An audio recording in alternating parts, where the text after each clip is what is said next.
going to take you to another direction before we go to these skirmishes you're talking about. Very unfortunate. We have a problem as a country, and it's a big problem. And people have been glossing over it for some time. First and foremost, I want you to know that Uganda was not made by the Ugandans. It was made by a man in Berlin who was sitting in a chair. And he took all the tribes of this area and put them in this enclosure we now call Uganda. To an extent that some of our brothers and sisters were just left outside those borders. In between, when the king had a birthday, he would give one part of their country to another. And so we ended up with certain parts. By 1905 is when they made the final boundaries of Uganda. The people in Uganda, the gentleman who ruled this country, that is the British, he never united us at all. He left us as we're in a country where he was concentrating on Kampala with Buganda, and the rest would come after. So there has been a problem for those 70 years he ruled. He never brought the people together. He then ruled us from London, council in order. They would make the laws in London to rule us here. First, they gave it to a private company, which had the administration. Then it handed it back to the British government, and we became a protectorate. What apparently has happened, and nobody wants to talk about this, is that they concentrated to fight among themselves, to make us fight among ourselves. When they failed on tribe, after Bunyoro and Buganda had fought, they went into religion. And there was religious wars here. But you know, Ugandans are very smart. By 1919, a young group led by a man called Z.M. Sentongo started a revolution. Indians with cotton ginning and so on and so forth. So the young people did not start today. I want to bring that point out. They started some years back. So we come all the way to in between there was a lot of pull and push on land, starting from 1900. A lot of people here had differences because of land. Unluckily for all of us, they concentrated in the central, which was Buganda then, on the land issue. They divided it, gave it to big people, they gave it to certain king, the big men in the king's palace. They divided 8 square miles each. So that became a war now between the local leaders of the clans and the great men. So that has been our politics. By 1950, we had a problem. The British were Protestant, and they wanted everybody in leadership to be a Protestant. The Catholic had come, and the Kabaka had given them Rubaga. These people, they made them fight each other, but eventually they found a way out and resolved after King Mwanga got his throne back. The British were not happy with him. They took him out.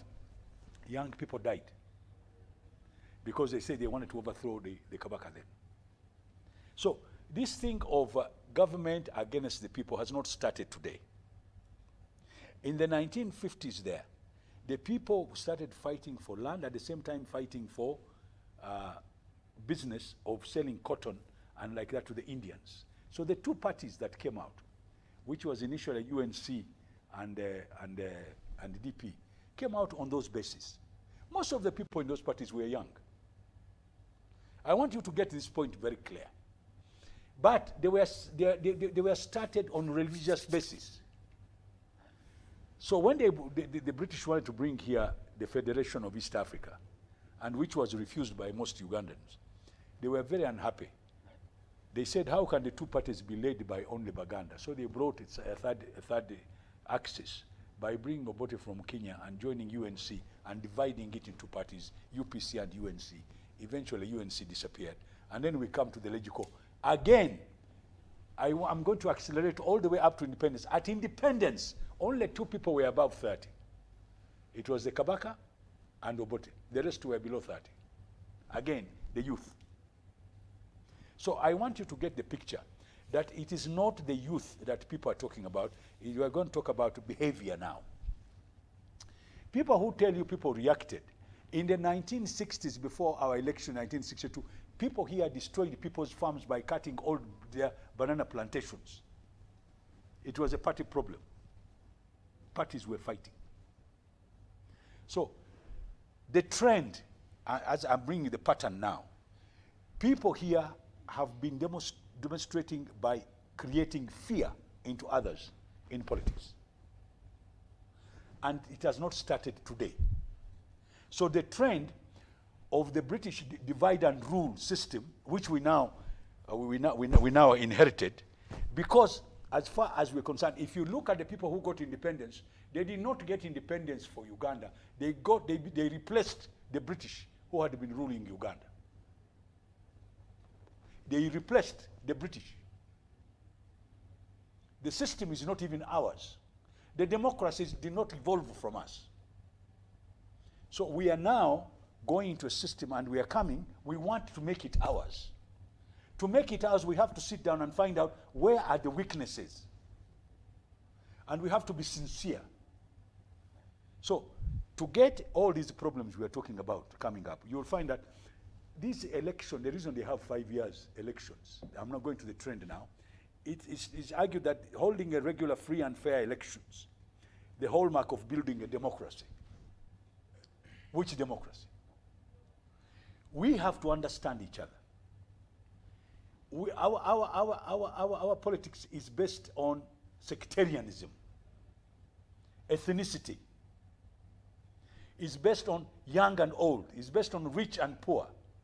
It's based against one tribe against the other. And the people who are in the leadership of politics, they use this to fight.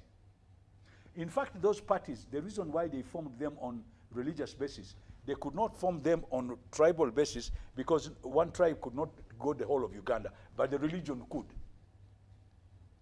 So some people formed them on those bases. Those became the tires. So we come now. Where does all these problems come from we have today? They have inherently been there. If you look at all our problems we've been having in Uganda from 1962 up to now, virtually it's the same. They are fighting the same way. We don't understand parties. We don't understand democracy. We are not willing to learn. And we've got to sit down and go back on the table and say, where have we gone wrong? And where we have gone wrong is one, we are not united. So the smart politicians play on that divide and rule. In fact, people who have written the pattern of voting in this country will give you how people vote. And they will give you those patterns. And most of it is on sectarian basis. So when people create those, they think, they do it purposely. It's not that they don't know what is right and what's wrong. They purposely do it, and people start fighting each other. In every election, and I want to end up with this one. Yes. People have, in competition, people have a tendency to get frightened. And these are the things they do. Either they use money, they use propaganda, they use blackmail, they use intimidation. These have been there all the time. And we've got to sit down and say, how do we resolve these problems we are talking about? And by the way, all the political parties have got this problem. And I'm warning them now. If we don't sit down and resolve this thing like good people, we're in a lot of trouble. A party has two functions. One, to get us a good leader. Two, to get us a good program. A program to manage a nation. Now, most parties, they wait there. It's like a market. Those who come to buy, they say, no, you can be an MP. You are supposed to go on leadership drive and get leaders. Okay. So, to me, we have failed to get very good leaders, and some of our leaders have played the kind of things a young man here has been talking about, and a few others. We've got many others. Now, let me end up with this one. To stop all this nonsense, if people really have got a heart, let that young man who was elected the other day, let him go to parliament. Let us sit down and find out where the problems are, all of us. Not one-sided, not propaganda one against the other. Find out why was the security forces behaving the way they did, why were some other people behaving the way they did, and we find a solution to this problem. If we don't, before the next election, because that was your question, it's going to reoccur again. Okay, let me bring in